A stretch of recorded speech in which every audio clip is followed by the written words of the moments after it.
Legal dictation for Allahabad High Court, speed 110 words per minute. 5, 4, 3, 2, 1, start. Challenge in this appeal is the judgment of the learned single judge of the Patna High Court, holding that the appellants were not entitled to a decree for specific performance of contract, full stop. In a second appeal filed by the respondent, the judgment and decree of the trial court as affirmed by the first appellate court were reserved and the suit of the plaintiff was dismissed. Originally, the suit was filed by the husband of the appellant number 1, full stop. After the death of appellant number 1, his legal heirs were substituted, full stop. The High Court proceeded on the basis that the plaintiff had not proved that he was ready and willing to perform his part of the contract. There was neither pleading nor evidence was tendered in terms of requirement of Section 16C of the Specific Relief Act 1963, full stop.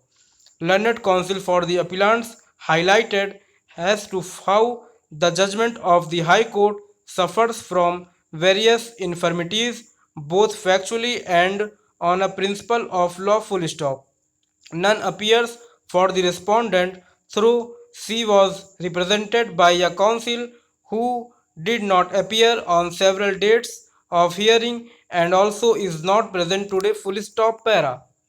The High Court recorded findings to the effect that there were no specific averments in the pleadings that the plaintiff was ready and willing to perform his part of the contract, and also no evidence was adduced in this regard.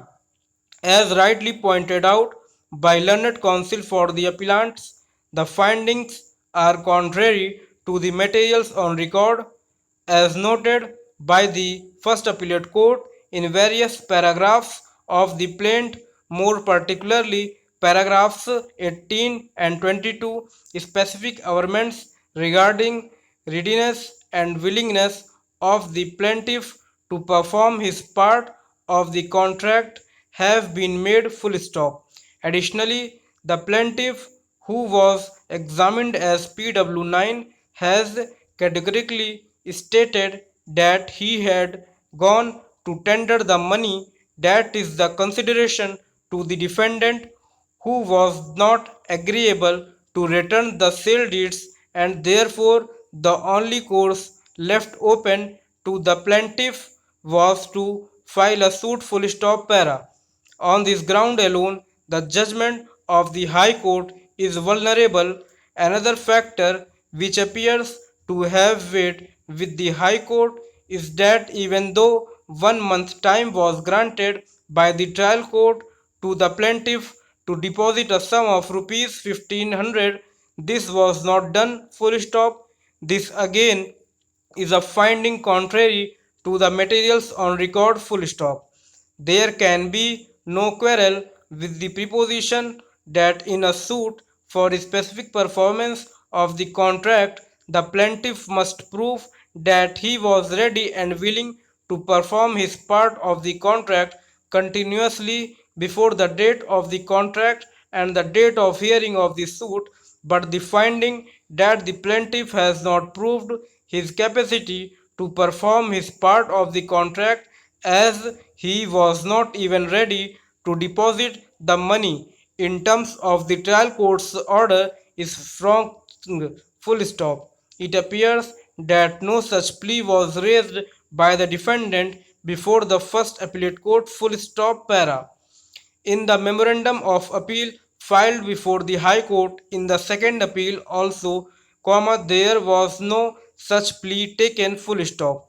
On perusal of the records, it appears that the deposit was made on 19/12/1978, that was well within 1 month time granted by the trial court by its judgment and decree dated 25/11/1978. Confusion appears to have arisen because notwithstanding the deposit, an application for extension of time was filed. The High Court should have ignored the application and should not have put any emphasis thereon, as verification of the records would have revealed that the payment had been made. Even otherwise, there was no such plea taken by the defendant. Respondent herein about the non-deposit within the time granted by the trial court. The High Court should not have acted on a oral submission made by the learned counsel for the defendant, who was the appellant before it, without granting of an opportunity to the present appellants to have their say in the matter. Stop.